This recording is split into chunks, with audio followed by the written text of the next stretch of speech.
I think the main threat is that governments, and we're not talking about party politics here, government of any kind of form, will continue to tinker with the BBC, any much more than we've seen up to now. The main area of tinkering tends to be the license fee. The more the license fee gets fiddled around with, the greater the political interference, the more the threat to the BBC's independence, and the greater the difficulty for proper independent public service broadcasting of the kind that we've known traditionally.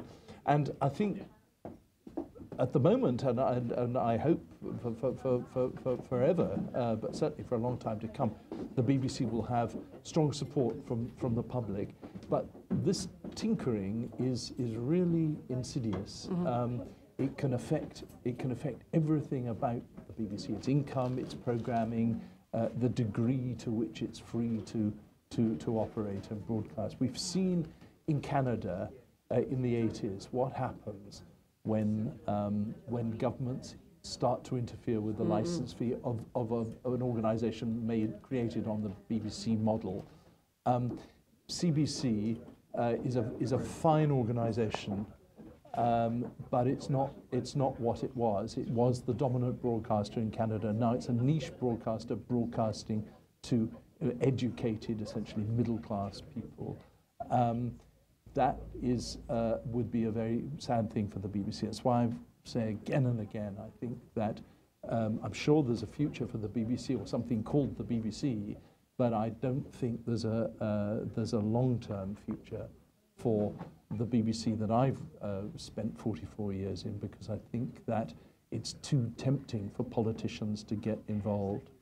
Having just completed this I've lived for 2 years with 100 years worth of journalism, and I came to one quite surprising conclusion. That wasn't something I was expecting, which is that the newspapers that we have today, certainly the good quality newspapers that we've got today, are probably better now, and therefore I think British newspaper journalism is probably better now than at any time in its history. That doesn't mean to say it's going to carry on this way, and I can't help feeling that I might be talking about the flowering on the cliff edge, you know, and that the last period of really good journalism is the best, and that's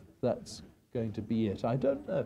I mean, what is interesting is that so many fields of operation now are uncertain about their futures. I mean, television, nobody knows what the future of television is. Nobody knows what the future of television news is, certainly. Nobody knows what the future of newspapers is. Nobody knows what the future of books is. Maybe technology will come and rescue us all, save us all. I mean, let's hope so. It's perfectly possible.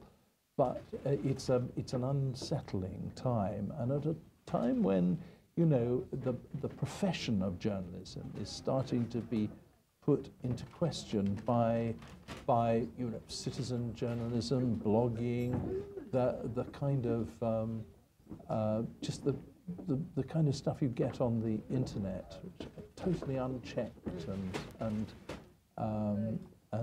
wholly not necessarily unreliable, but just uncheckable.